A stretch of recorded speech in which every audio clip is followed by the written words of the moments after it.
Hello friends, welcome to AM Pedagogics. Here I would like to revolutionize NEET aspirants. Human physiology के under हम बात कर रहे हैं डाइजेशन एंड एब्जॉर्प्शन की। हमें पता है कि हमारा डाइजेस्टिव सिस्टम दो पार्ट्स में डिवाइडेड है, alimentary canal, digestive glands and different accessory organs. Alimentary canal के बारे में मैंने आपको पिछले लेक्चर्स में बताया था। आज मैं आपको इंफॉर्मेशन दूंगी डाइजेस्टिव ग्लैंड्स के बारे में। Human digestive glands include salivary glands, gastric glands, liver, pancreas and intestinal glands. इनकी डिटेल स्टडी हम करेंगे, लेकिन उससे पहले मैं आपको थोड़ा सा ओवरव्यू दे देती हूँ पूरे डाइजेस्टिव सिस्टम का। जैसा कि मैंने अपने पिछले लेक्चर्स में आपको बताया था कि एलिमेंट्री कैनाल स्टार्ट होती है माउथ से। फूड माउथ से होता हुआ फेरिक्स के थ्रू ईसोफेगस में पहुंचता है। ईसोफेगस से फूड स्टमक में पहुंचता है, स्टमक से स्मॉल इंटेस्टाइन में, स्मॉल इंटेस्टाइन से लार्ज इंटेस्टाइन में, लार्ज इंटेस्टाइन से फूड रेक्टम में पहुंचता है और फिर एनस के थ्रू एक्सक्रीटरी वेस्ट बाहर आ जाता है। एनस के थ्रू जितना भी वेस्ट बचता है आफ्टर एब्जॉर्प्शन ऑफ न्यूट्रिएंट्स, वो वेस्ट एनस के थ्रू बाहर आ जाता है। इसके साथ साथ डिफरेंट ग्लैंड्स होते हैं, salivary glands in mouth, then liver, pancreas, stomach में गैस्ट्रिक ग्लैंड्स होते हैं और हमारी पूरी इंटेस्टाइन में इंटेस्टिनल ग्लैंड्स होते हैं। इसके अलावा कुछ असेसरी ऑर्गन्स होते हैं, gall bladder, vermiform appendix etcetera. आज हम बात करेंगे डाइजेस्टिव ग्लैंड्स की। तो स्टार्ट करते हैं सलाइवरी ग्लैंड से। सलाइवरी ग्लैंड्स कहाँ प्रेजेंट होते हैं? सलाइवरी ग्लैंड्स माउथ में प्रेजेंट होते हैं। तीन तरह के ग्लैंड्स होते हैं, parotid gland, submandibular gland and sublingual gland. Parotid glands are the largest salivary gland. वो फेस की साइड्स पे होते हैं। सलाइवरी ग्लैंड्स जैसे राइट साइड पे यहाँ पे दिखाई दे रहे हैं, सेम वे लेफ्ट साइड पे भी दिखाई देते हैं। सो यू में सी हियर पेरोटिड ग्लैंड से एक डक्ट जा रही है which is called as Stensen's duct. उसके बाद आता है सबलिंगुअल ग्लैंड। सबलिंगुअल ग्लैंड से कुछ डक्ट्स निकल रही होती हैं जो ओपन होती हैं अंडर द टंग, उन्हें कहते हैं बार्थोलिन्स डक्ट। और सब मैक्सिलरी ग्लैंड या फिर उसे सब मैंडिबुलर ग्लैंड भी कहा जाता है, उसमें से जो डक्ट निकलती है उसे कहते हैं वाटन्स डक्ट। ये भी टंग के नीचे ही ओपन होती है। सलाइवरी ग्लैंड्स एक विस्कस फ्लूइड सिक्रीट करते हैं जिसे हम सलाइवा कहते हैं। सलाइवा के अंदर वाटर होता है, डिफरेंट सॉल्ट्स होते हैं, म्यूसिन होता है और एक इम्पॉर्टेंट एंजाइम प्रेजेंट होता है जिसे टायलिन कहते हैं या सलाइवरी अमाइलेज। सलाइवा की पीएच अराउंड 6.7 होती है, तो ऑलमोस्ट न्यूट्रल वैल्यू होती है। ना ये एसिडिक होता है ना एल्कलीन होता है। जैसे मैंने अभी आपको बताया कि डिफरेंट डक्ट्स होती हैं, ये सलाइवा को पूरी बकल कैविटी में लेके जाती हैं। जैसे मैंने स्टेनसन्स डक्ट का बताया, वो ओपन होती है वेस्टिब्यूल में opposite the upper second molar teeth. और बार्थोलिन्स डक्ट एंड वाटन्स डक्ट जाके ओपन होती हैं under the tongue. Salivary glands neural control के अंडर होते हैं। नर्वस सिस्टम सलाइवरी ग्लैंड्स को एक्टिवेट कर देता है और सलाइवा रिलीज करता है ताकि वो फूड मॉइस्ट हो जाए और हम उसे अच्छे से स्वेलो कर पाए।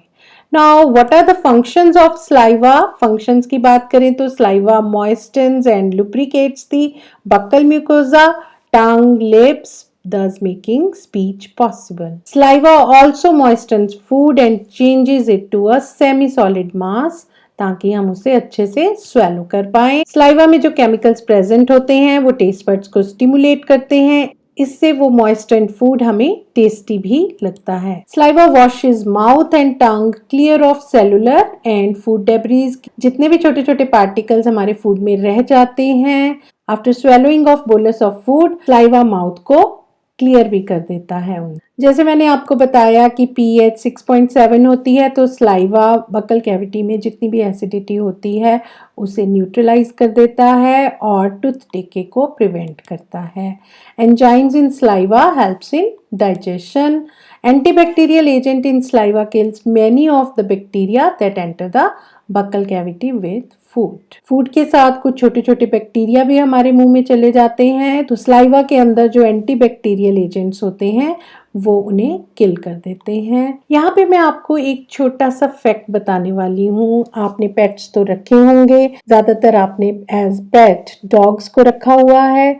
तो आप देखते हो कि डॉग्स को स्वेटर की ज़रूरत नहीं पड़ती, उनको एसी की ज़रूरत नहीं पड़ती। ऐसा क्यों होता है कि डॉग्स में जो भी स्लाइवा उनके मुंह में आता है वो एवेपोरेट होता रहता है और स्लाइवा की एवेपोरेशन से उनका बॉडी टेम्परेचर रेगुलेट होता है, मेंटेन रहता है और उन्हें किसी कूलर एसी की ज़रूरत नहीं पड़ती। मूविंग टू नेक्स्ट स्लाइड, अब बात करते हैं लिवर और पेनक्रियाज की। Liver is the largest gland in the human body. इसका वेट होता है अराउंड 1.5 kg और ये बॉडी का 1/40th पार्ट बाय वेट होता है, या हम ऐसे कहें कि approximately 2% of the body weight is liver. Liver की लोकेशन के बारे में बात करते हैं। Liver is present under the diaphragm. Diaphragm क्या होता है? जो मेम्ब्रेन थोरेसिक कैविटी को एब्डोमिनल कैविटी से सेपरेट करती है उसे डायफ्राम कहते हैं, और उसके बिल्कुल बिलो लिवर प्रेजेंट होता है on the right side of the body.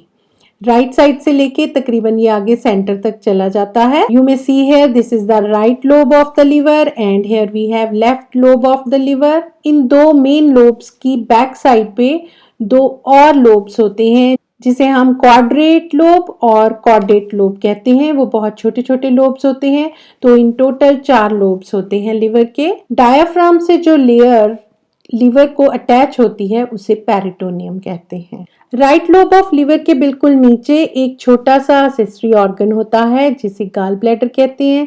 Liver में बाइल सिक्रीट होता है। यहाँ आप देख सकते हैं right and left hepatic ducts होती हैं लिवर की, जो बाइल को यहाँ से ले जाके कॉमन हेपेटिक डक्ट में लेके जाती हैं। गॉल ब्लैडर से ये सिस्टिक डक्ट आ रही है और ये आपस में ज्वाइन होके कॉमन बाइल डक्ट बनाती है। यहाँ पे आप देख सकते हो कॉमन बाइल डक्ट आगे जाके बन जाती है हिपेटोपेनक्रियाटिक डक्ट, क्योंकि पेनक्रियास से भी एक डक्ट आके यहाँ पे ज्वाइन हो रही होती है। और जो स्फिंक्टर होता है जो कंट्रोल करता है उसकी ओपनिंग एंड क्लोजिंग को, that sphincter is called as sphincter of Oddi. Pancreatic duct को ज्वाइन करने से पहले भी एक स्फिंक्टर होता है कॉमन बाइल डक्ट के एंड पे, उसे कहते हैं स्फिंक्टर ऑफ बॉयडेन। जब स्मॉल इंटेस्टाइन के ड्यूडेनम में फूड प्रेजेंट नहीं होता है, वो खाली होता है, तब ये स्फिंक्टर अपने आप ही क्लोज हो जाता है। जब कभी लिवर का कुछ पार्ट डैमेज हो जाता है तो लिवर सेल्स जल्दी से रीजनरेट हो जाते हैं। रीजनरेशन भी हमें लिवर में देखने को मिलती है। यहाँ पे आप एक येलो कलर्ड पार्ट देख रहे हैं, this is called as pancreas. Pancreas एक एलोंगेटेड येलोइश ग्लैंड होता है, थोड़ा सा ये स्टमक के पीछे होता है। तो अगर यहाँ पे हम देख रहे हैं ड्यूडेनम ऑफ स्मॉल इंटेस्टाइन, यहाँ पे तकरीबन स्टमक होता है, आपने पिछले फिगर्स में भी देखा होगा। तो पेनक्रियाज स्टमक के पीछे आ जाता है और यहाँ से एक डक्ट सिक्रीशंस को लेके जाने के लिए होती है, वो सिक्रीशन होती है पेनक्रियाटिक जूस, और इस डक्ट को कहते हैं पेनक्रियाटिक डक्ट या डक्ट ऑफ विर्संग।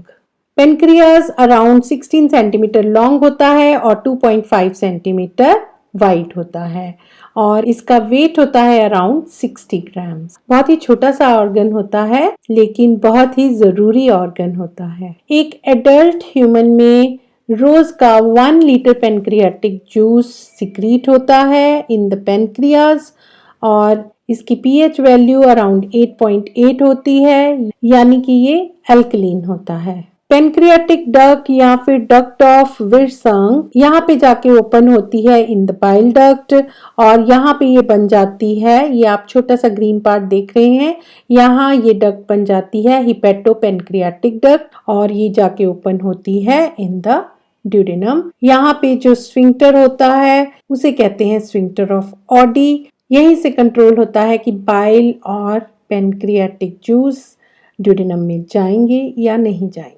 पेनक्रियाटिक डक्ट के साथ साथ एक एक्सेसरी पेनक्रियाटिक डक्ट भी निकल रही होती है। इस पेनक्रियाटिक डक्ट को डक्ट ऑफ सेंटोरिनी भी कहा जाता है। पेनक्रियाटिक जूस में बेसिकली सोडियम बाइकार्बोनेट प्रेजेंट होता है जिसकी वजह से इसकी नेचर एल्कलीन होती है। इसके साथ साथ 3 प्रो एंजाइम्स प्रेजेंट होते हैं, ट्रिप्सिनोजन, काइमोट्रिप्सिनोजन और प्रो कार्बोक्सी पेप्टाइडेजेस। इन प्रो एंजाइम्स के अलावा एंजाइम्स भी प्रेजेंट होते हैं, pancreatic amylase, pancreatic lipase and nucleases. मैंने अभी आपको जैसे बताया कि पेनक्रियाज एक बहुत ही इंपॉर्टेंट ग्लैंड होता है, इससे पेनक्रियाटिक जूस सिक्रीट होता है। अगर पेनक्रियाज डैमेज हो जाए तो ये रीजेनरेट नहीं होता है। इसके ना होने से बहुत सारी प्रॉब्लम्स आ जाती हैं, क्योंकि ये प्रोटीन्स, फैट्स, कार्बोहाइड्रेट्स सबकी ब्रेकडाउन में हेल्प करता है। अगर पेनक्रियाटिक जूस फूड को नहीं मिलेगा तो इन सब फूड कंपाउंड्स की ब्रेकडाउन नहीं होगी तो आगे डिफरेंट न्यूट्रिएंट्स की एब्जॉर्प्शन भी नहीं हो पाएगी। इसके अलावा आप इस फिगर में गॉल ब्लैडर देख सकते हो। इसकी डायग्राम को और अच्छे से जान लेते हैं। रेडिश ब्राउन कलर का लिवर शोन है और यहाँ पे दो हिपैटिक डक्ट्स जा रही हैं, वो आपस में कॉमन हिपैटिक डक्ट बनाती हैं। आगे गॉल ब्लैडर से ये सिस्टिक डक्ट जा रही है जो कि कॉमन हिपैटिक डक्ट को मिलके कॉमन बाइल डक्ट बनाती है।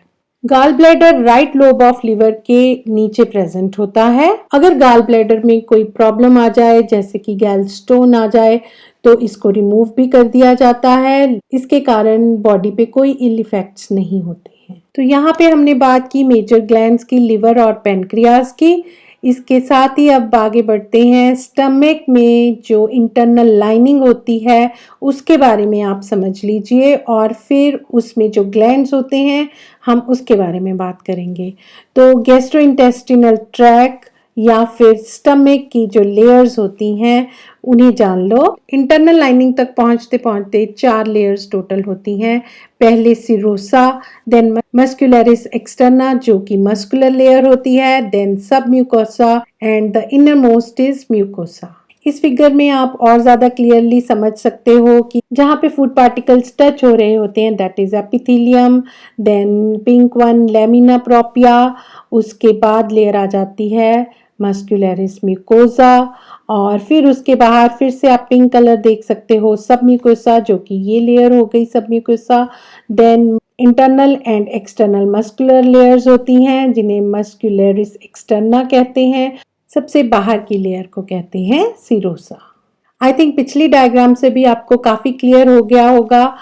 जो सबसे आउटर मोस्ट लेयर होती है सिरोसा, उसके 2 पार्ट्स होते हैं, peritoneum and connective tissue layer. उसके अंदर मस्कुलरिस लेयर होती है।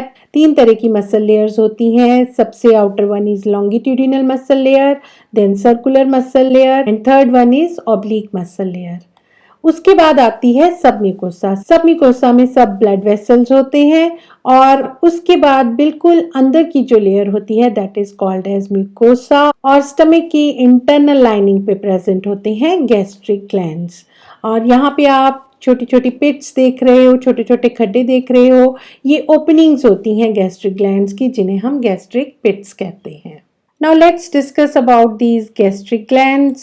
Gastric glands बहुत सारे होते हैं, इनन्यूमरेबल होते हैं, माइक्रोस्कोपिक होते हैं। 3 तरह के ग्लैंड सेल्स होते हैं जैसे कि चीफ सेल्स या पेप्सिन सेल्स। ये बिल्कुल बेसल सेल्स होते हैं जो कि एंजाइम्स प्रोड्यूस करते हैं। उसके बाद आते हैं पेराइटल सेल्स। ये ग्रीन कलर के आप देख सकते हो पेराइटल सेल्स। इन्हें ऑक्जेंटिक सेल्स भी कहा जाता है। ये हाइड्रोक्लोरिक एसिड को सिक्रीट करते हैं। यहाँ पे एक बात और ध्यान देने वाली है कि पेराइटल सेल्स इंट्रिंसिक फैक्टर भी सिक्रीट करते हैं। इसे कैसल्स इंट्रिंसिक गैस्ट्रिक फैक्टर भी कहा जाता है। और तीसरी टाइप होती है म्यूकस सेल्स की जिनसे म्यूकस सिक्रीट होता है। Surface epithelial cells they secrete visible mucus और म्यूकस नेक सेल्स जो होते हैं दे सिक्रीट सॉल्युबल म्यूकस। और ये जो रीजन होता है इनमें प्रोलिफरेटिव सेल्स प्रेजेंट होते हैं, साथ के साथ स्टेम सेल्स भी प्रेजेंट होते हैं। पेराइटल सेल्स 1 से लेकर 2 लीटर तक हाइड्रोक्लोरिक एसिड हर रोज प्रोड्यूस करते हैं और साथ के साथ गैस्ट्रिक इंट्रिंसिक फैक्टर भी सिक्रीट करते हैं। पेप्टिक और चीफ सेल्स ये पेप्सिनोजन सिक्रीट करते हैं और ECL सेल्स हिस्टामाइन सिक्रीट करते हैं। तो इस तरह से इनकी डिवीजन है। इनके डिफरेंट कलर्स से आप पहचान सकते हो कि ये पिंक कलर जो शोन है वो म्यूकस सेल्स हो गए और green cells parietal cells. Then ये छोटे छोटे ब्लू सेल्स यहाँ पे शोन है, इन्हें ईसीएल सेल्स कहा जाता है जो कि हिस्टामाइन सिक्रीट करते हैं। और ये ऑरेंज कलर सेल्स होते हैं चीफ सेल्स जो पेप्सिनोजेन सिक्रीट करते हैं। जितनी भी ग्लैंड से सिक्रीशंस होती हैं वो गैस्ट्रिक जूस बनाती हैं। गैस्ट्रिक जूस जो कि एसिडिक होता है क्योंकि इसकी पीएच बहुत कम होती है, दैट इज 2। जैसे मैंने बताया कि हाइड्रोक्लोरिक एसिड सिक्रीट होता है तो वो पूरे मीडियम को एसिडिक कर देता है। गैस्ट्रिक जूस में वाटर होता है, वाटर के साथ साथ म्यूसिन प्रेजेंट होता है और डिफरेंट सॉल्ट्स भी होते हैं। हाइड्रोक्लोरिक एसिड के साथ साथ 2 प्रो एंजाइम्स भी होते हैं, पेप्सिनोजेन एंड प्रोरेनिन। और इसके अलावा एंजाइम प्रेजेंट होता है that is called as gastric lipase. Now let's talk about intestinal glands जो कि इंटेस्टाइन की इनर लाइनिंग में होते हैं। जैसे मैंने आपको पहले बताया कि स्टमक की डिफरेंट लेयर्स होती हैं, सेम वे इंटेस्टाइन की भी लेयर्स होती हैं। यहाँ पे आप देख सकते हो inner lining of the intestine deep structure shown है। ये देख सकते हो कि ये पूरा का पूरा एक वायलस हो गया, उसके बाहर माइक्रोविली प्रेजेंट होते हैं और इस लेयर को हम कहते हैं एपिथेलियल लेयर। एपिथेलियल लेयर बनी होती है एपिथेलियल सेल्स और एब्जॉर्प्टिव सेल्स की। गॉबलेट सेल्स यहाँ आप देख सकते हैं बीच बीच में गॉबलेट सेल्स प्रेजेंट हैं।